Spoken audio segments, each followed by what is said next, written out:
Dunay mga bagong ekipo ang Police Regional Office Region 11. Kung unsa kini, saro nato pinaagi sa report ni John D. Esteban live. John D.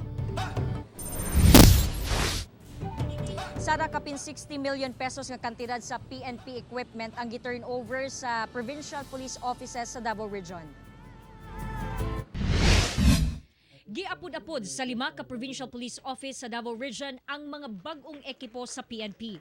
Mismong si Police Brigadier General Fillmore Escobar ang nag-turnover sa mga ekipo kaganihang buntag nga mukabat sa kapin 60 million pesos. Lakip sa gipanghatag ang mga Enhanced Combat Helmet Level 3, Undershirt Vest Level 3A, Tactical Vest Level 3A, Squad Automatic Weapon, ug mga armas. Anaausay Field Investigator Crime Scene Kits nga makatabang sa daling pagsulbad sa mga kaso.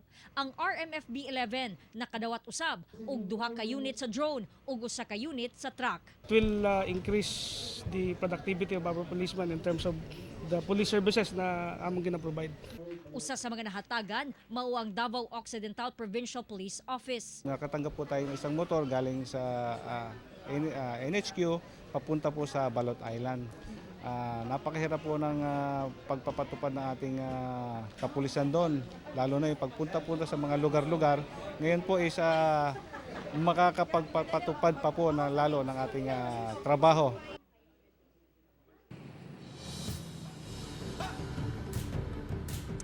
Sara na procure sa PNP ang mga ekipo pinaagi sa General Appropriations Act. Kini usa daw ka investment nga dakong tabang alang sa crime prevention dinhi sa rehiyon. Sara.